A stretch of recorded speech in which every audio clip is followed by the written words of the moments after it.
Welcome to our first lesson on budgeting and saving. By the end of this section, you'll be able to budget effectively in an orderly manner, and without further ado, let's start. Let's start with a simple question. Where does your money actually go? That's exactly what budgeting helps you figure out.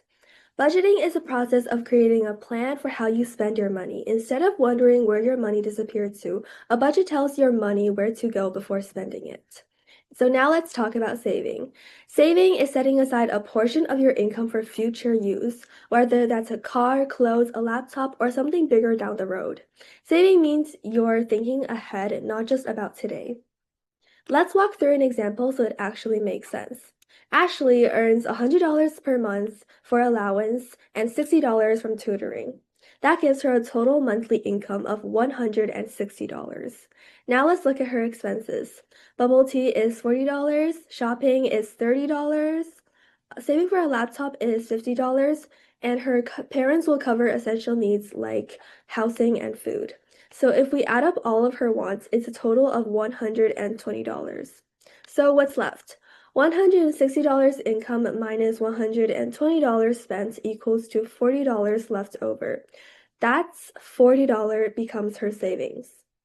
So this is what budgeting looks like in real life. You earn money, you plan where it goes to, and you make sure you're not spending more than you have. Budgeting and saving work together, but they each have their own role. Budgeting helps you save by giving your money a plan instead of wondering where it went randomly. Saving helps you handle emergencies, reach your goals, and feel more secure about your future. When you budget and save consistently, you're not actually just managing your money, you're building that financial freedom, which means that you can make choices without stressing about every single dollar. One popular budgeting method is the 50-30-20 rule. Here's how it works. 50% of your income goes towards needs like rent, bills, and food. 30% goes towards wants like clothes, games, or travel, and 20% goes towards your savings. This strategy helps balance enjoying your money while you're still preparing for the future. The goal isn't perfection, it's awareness. When you budget and save, you're not limiting yourself. You're giving yourself more freedom, less stress, and more options later on. That's how budgeting helps you build confidence with your money. Another fun and powerful way to save is called the envelope strategy. Here's how it works. You label 100 envelopes numbered from 1 to 100. Each day, you randomly pick one envelope and save the exact amount of money. So if you pick the envelope number 7, you save $7 that day. And if you pick envelope 50, yeah, that's a bigger save, but it balances out over time. By the end of the 100 days, you'll save exactly $5,050 without even realizing how much it added up to. This method went viral because it turned saving into a challenge. Even the Polly Pocket car girl used it to save thousands. Saving works best when you have a clear goal. SMART goals are specific, which means knowing what you're saving for, measurable, having a clear dollar amount, achievable, making it realistic, relevant, making it matter to you, time bound, which means setting a deadline. For example, Johnny wants to save $100 for new basketball shoes in 1 month. He saves $25 a week for 4 weeks and reaches his goal on time. When you budget with intention and save with a goal, your money starts working for you and not against you. Saving your money doesn't mean keeping cash in your room or a piggy bank. Banks actually give you ways to make your money grow. When you save with the bank, you have access to a lot of different options depending on your goals. One big advantage is interest, which is extra money that the bank pays you for keeping your money there.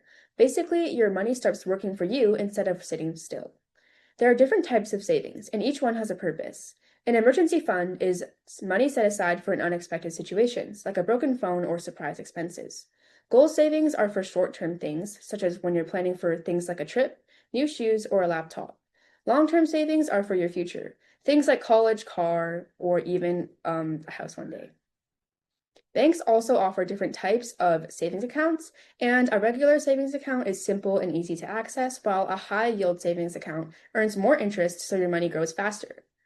Certificates of deposits, or CDs, usually lock your money in for a period of time in exchange for higher interest. The Canadian equivalent of this is Guaranteed Investment Certificates, or GICs. And these money market accounts combine features of savings and checkings, often with higher balances. Here's a question. After what you learned today, Would you rather put savings in a piggy bank or a bank? Pause the video and write it down. If you want your money to be safe, then the bank is the smarter choice. A bank keeps your money safer than a piggy bank and actually helps you grow it through interest, meaning you can earn extra money just for saving. Banks also make it easier for you to track your savings, set goals, and access your money securely when you need it. A piggy bank is fine for small amounts or quick savings, but it doesn't earn interest and can be lost or stolen. Thank you so much for listening, and make sure to complete the task linked below.